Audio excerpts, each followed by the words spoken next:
Welcome to Archo Chronicle. In a few moments, we'll unpack today's most consequential developments in U.S. and global politics with evidence-based analysis and clear sourcing. Subscribe for balanced policy insights.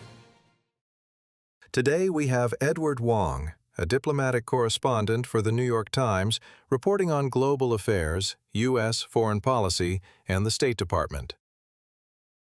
Top Trump aides are set to meet with Ukrainian officials in Florida on Sunday.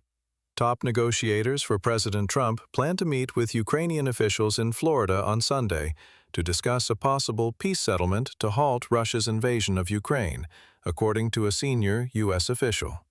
The American negotiators who plan to attend the talks are Secretary of State Marco Rubio, Steve Witkoff, a special envoy for the president, and Jared Kushner, the president's son-in-law and a businessman who does some international diplomacy for Mr. Trump. The meeting follows a round of talks between those officials and Ukrainian negotiators last weekend in Geneva. In Kyiv, President Volodymyr Zelensky is grappling with the fallout from a corruption investigation that led to the resignation on Friday of his top negotiator and chief of staff, Andriy Yermak. Mr. Yermak had participated in the Geneva talks and had appeared with Mr. Rubio to discuss them with reporters. Russian officials said earlier that Mr. Witkoff planned to travel to Moscow next week.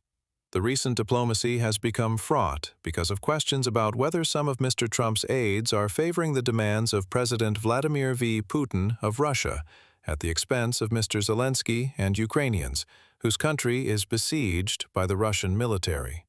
After Mr. Trump told them last month to make a push on resolving the war, Mr. Witkoff and Mr. Kushner drafted a 28-point proposal incorporating Russian input. During the process, the two Americans met secretly in Miami with Kirill Dmitriev, an envoy for Mr. Putin who is in charge of Russia's sovereign wealth fund.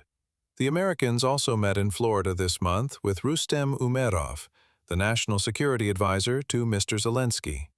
Mr. Umerov will be part of the Ukrainian group on Sunday, Mr. Zelensky said in a social media post on Saturday. The American side is demonstrating a constructive approach, and in the coming days it is feasible to flesh out the steps to determine how to bring the war to a dignified end, Mr. Zelensky said in a separate social media post on Saturday, adding that the Ukrainians traveling to the United States had the necessary directives. European allies and some U.S. lawmakers, including Republicans, expressed alarm after they learned that U.S. and Russian officials had worked together on a peace plan, and after the text of the proposal was leaked. Last Saturday, several U.S. senators said that Mr. Rubio had called them that day as he was flying to Geneva for talks, and had told them that the plan had been composed by Russia. Mr. Rubio then said that Ukrainians had also shared ideas for it. But he acknowledged to reporters in Geneva that U.S. officials had begun by looking at Russian demands and received oral and written input from the Russians. U.S. and Ukrainian officials expressed optimism about the talks after holding long rounds of discussions in Geneva last Sunday. Officials had whittled the 28-point proposal down, and Mr. Rubio said that items that involved NATO and European nations had been taken out and set aside for separate negotiations that would require European input. Mr. Zelensky said he would speak to Mr. Trump directly about the sensitive issues, which presumably include territory.